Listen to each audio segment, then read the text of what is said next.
Hello and welcome to Food in Art, a wonderful opportunity for you to get a taste of how two human concerns, nourishment and beauty, have blended together through the centuries to create masterpieces. I'm art historian Elizabeth Lev, and I hope that you'll enjoy these bite-sized pieces of fun, facts, faith, and beauty about food. The Basilica of San Vitale in Ravenna is one of the most mystical places on earth. Built in 540 by Emperor Justinian, when you approach it, it seems like a very simple brick, even humble building. But crossing that threshold, you're brought into a dazzling display of color and light, thanks to its incredible mosaics.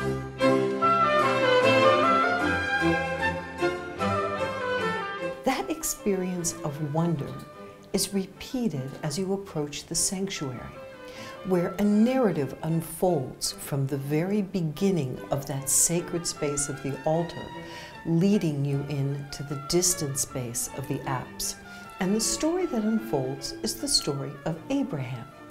Abraham and a rather remarkable meal. Genesis, in chapter 18, tells us that Abraham was resting from the heat under a tree when he saw three men approach. He immediately knew these three men were special and asked them to come and stay under the cool of his tree and that he would serve them food. He told his wife Rebecca to go prepare 3 cakes out of the finest meal they had, and he went and found a fatted calf, slaughtered it, and cooked it for his guests. This extraordinary act of hospitality led to the miracle of Abraham and Sarah's son, Isaac. So how does this play out in the beautiful mosaics of San Vitale?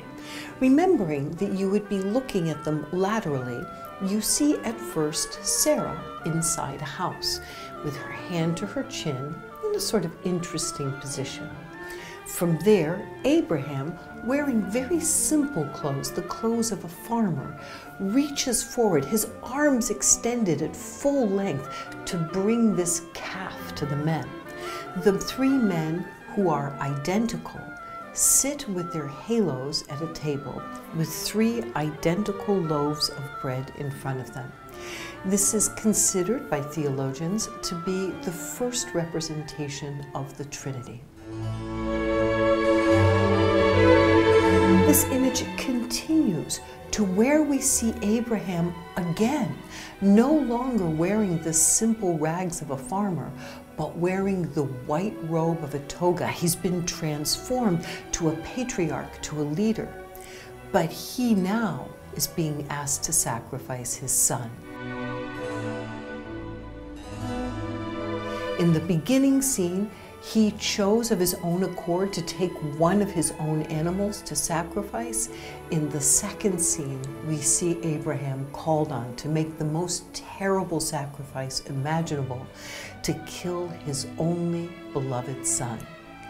And then, from there, you're at the altar, where the faithful would be taken from the bread and the calf to the sacrifice of Isaac, to the realization that God did sacrifice his son for us to consume under the form of the bread and wine of the Eucharist.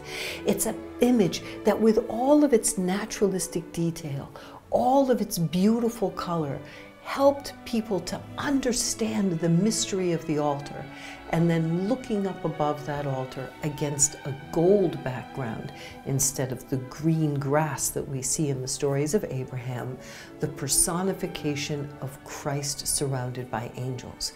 This beautiful mosaic takes the accessible, the understandable, the familiar, brings it into the dazzling art of mosaic, and makes mystery feel accessible to all.